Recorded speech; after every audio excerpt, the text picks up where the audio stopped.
Now let us find the capacitance of earth. We can consider earth to be a conductor, okay, spherical conductor, and the radius of the earth is nothing but how much? Radius of the earth is 6,400 kilometer. I'll write it as into 10 to the power 3 meter. Okay, so if I call it to be a assume it to be a sphere, then the capacitance of this sphere will become 4 pi epsilon naught r.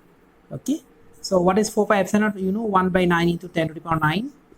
And how much is r? Your 6400 into 10 to the power 3 meter.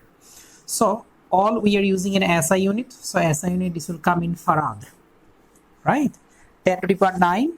If you divide this one, 711 approximately. Okay, so you are getting 711 into 10 to the power. This is coming to your minus 6 farad. So this is 711 microfarad. This is the capacitance of earth. So we have seen capacitance of earth is coming in microfarad. It doesn't mean that the capacitance of earth is very small, but farad is a very big unit. Okay, so that is why in practice we use microfarad, picofarad, nanofarad, all these things. So this is the capacitance of earth.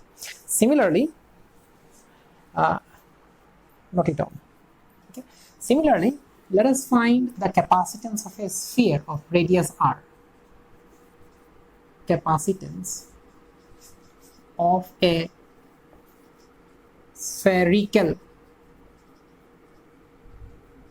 conductor of radius 1 meter. Okay, do it quickly. Do it quickly.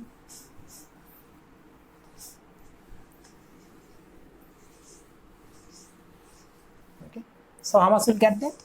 C is equal to 4 pi epsilon naught. R is equal to how much? 1. So this is 10 to the power minus 9 divided by 9. Or you can call 10 into 10 to the power minus 10 divided by 9. This is approximately 1.1 into 10 to the power minus 10 farad.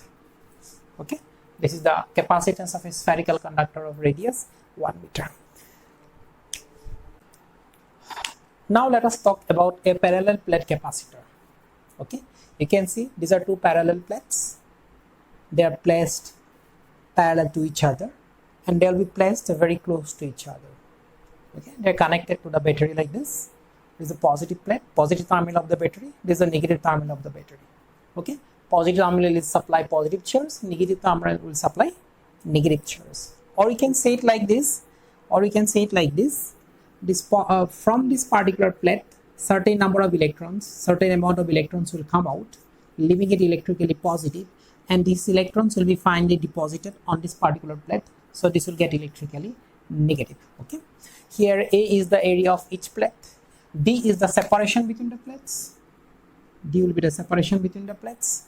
Q, if someone asks what is the charge on this capacitor, then you remember one thing, the charge on the positive plate, okay, the charge on the positive plate will be known as the charge on the capacitor. But if you say total charge, if you want to find a total charge, and that means total charge on the two conductors, on the two plates, that charge on the two plates will become equal to 0. Okay, so that is why whenever we say the charge on the capacitor, we understand the charge present on the positive plate.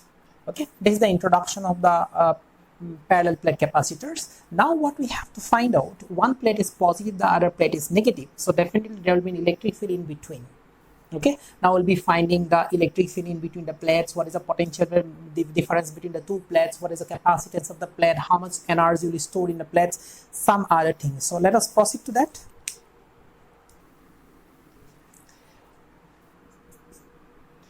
Okay, so when you talk about a parallel plate capacitor, let me remind you one thing, that the plus Q will reside here and minus Q will reside here. You have to understand one thing, these positive charges will remain within, inside, the negative charges will remain within, inside. Okay, this particular concept you have already learned in Gauss's theorem, right? So if you give a plus Q to one conductor and minus Q to the other conductor, then plus Q and minus Q will remain on the inner surfaces. If I call this is the surface 1, this is 2, this is 3, this is 4. If we give plus Q to one conductor and minus Q to the other conductor, then on the outer surfaces net charges will become 0. On the inner surfaces, the plus Q will remain and a minus Q will remain. On the inner surfaces, equal and opposite charges resides. Okay, these things we have learned already in the previous part of electrostatics. Okay.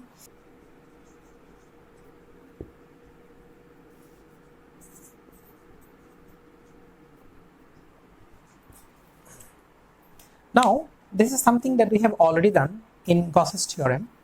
Okay, if we have an infinitely thin plane sheet of charge and the charge on the plate is equal to Q and sigma is the surface charge density, then in front of the plate, let it be on this side or on the other side, whatever be the side we consider, electric field will be given by sigma divided by twice epsilon naught. This is due to one surface. Clear? And sigma, let me use capital Q here. Okay, and sigma is the surface charge density. That means sigma is nothing but Q divided by area. So that is why electric field expression comes for single plate Q divided by twice epsilon naught. Now here we need to understand there are two plates. One is positive, because of which electric field will become away from it. At any point we have to find electric field in between. Okay, because of the positive plate, electric field will become away from it, and because of the negative plate, electric field will become towards it. So in this particular region, there will be two electric field. One is going towards right, the next is also going towards right. One is because of the positive plate. How much will become that? That will become Q divided by twice a epsilon naught. And because of the negative one also, it will come towards it. This will become positive, will become repulsive, negative will become attractive. We can say it like that also. Okay, and because of this one also will become Q divided by twice a epsilon naught. I am not considering minus because I have already used the direction to be towards right. Okay, so no point of using the minus sign here. So here net electric field in between the two plates will become Q divided by twice a epsilon naught plus Q divided by twice a epsilon naught. That will become Q divided by a epsilon naught, which can be written as sigma by epsilon naught. This is the electric field between the two plates of a parallel plate capacitor. Okay, now let me tell you one thing. Here we have seen, because of a surface distribution of charge, we have a uniform electric field.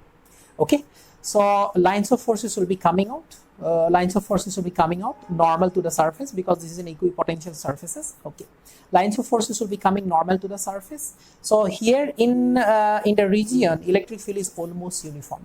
Okay, so that is why these two surfaces, basically these two conductors, are considered very close to each other. Okay, of course, if we come to the edge, there may be some edge effect. Okay, because of which we may see some non-uniform, but okay, and that is only at the edge. In between, in the region in between, we have a uniform electric field, and that is from the positive to the negative. And this is the expression of the electric field, net electric field, Q divided by a epsilon naught or sigma divided by epsilon naught. This is electric field. Now, let me wrap it up. Now, since we are talking about a uniform electric field, so what we have got? Electric field in between the two plates. Okay, now let us find out what is the potential difference between the two plates. Potential difference between the two plates. Okay, how much will become? Electric field is uniform. So for uniform electric field, potential difference is nothing but electric field multiplied by distance. Okay.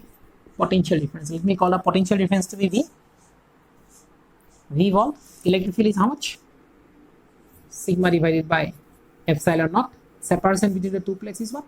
D. So this is the potential difference between the two plates. I can write it like this also.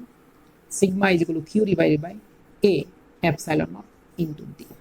So we have got the expression of potential difference between the two surfaces. So from here we'll be able to calculate the capacitance of the system very easily. In the last problem also I have reminded you that if you want to find capacitance of a system in a capacitor, you have to find out the potential difference between the two plates. One is positive plate, the other is negative plate. You have to find out the potential difference. This is the potential difference. This is the expression of potential difference. In the expression of potential difference, you can see Q. So therefore capacitance, see it. Therefore capacitance C will become how much? Q divided by V. And if you get Q divided by V, how much will be getting? Epsilon naught A divided by D. Okay, so I have discussed earlier also that capacitance does not depend on charge, neither it depends on potential difference. So from these expressions also we have seen it very clearly that capacitance of a capacitor, for example here we have parallel plate capacitor, is not depending on Q, neither depending on V, but it is depending on what? Epsilon naught. Yani the medium that we are using in between. It can be vacuum also, it can be an insulating medium also. The permittivity of that medium, that means, and then it depending on the plate area, that is the size, and the plate separation between the two plates. That is the geometry of the capacitors. Okay, right. This is the, so if I replace it by dielectric medium having dielectric constant K, then this epsilon naught will be replaced by epsilon m. You see, one plate is positive and the other plate is what? Negative. So of course they are going to exert a force on each other. Positive plate and a negative plate, they are going to exert a force on each other. Okay, force between the plates. These are simple things, so I'm doing in a hurry. Okay, force between the two plates. How will you calculate the force between the two plates? The second plate, the negative plate, is in the electric field of the first plate, or the positive plate is in the electric field of the negative plate. Clear? So we'll consider field due to one plate multiplied by the charge on the other plate. Okay, we'll consider field due to one plate multiplied by the charge on the other plate. For example, if there is a source charge, this particular source charge will have an electric field. Okay, now if I bring a test charge Q naught here, okay, so test charge is coming in the electric field of the source charge. So this particular charge will exert a force on it. How much force it will exert? Okay, how much force it will exert? Its field. Okay, how much force it will exert? Q naught into E. Okay, so force is nothing but field due to the source charge multiplied by the test charge that we have brought to the field. Okay, so this is the logic we're using here. Force between the two plates is nothing but electric field due to one plate multiplied by charge on the other plate. Charge on the other plate. So how much will get it? Electric field due to one plate, force between the two plates, F.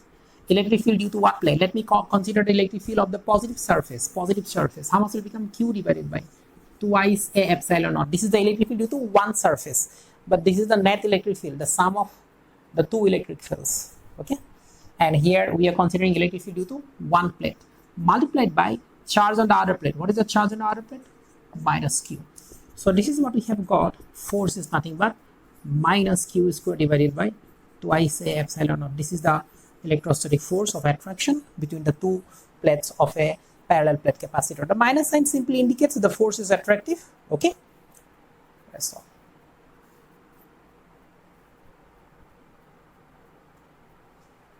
Okay, copy it.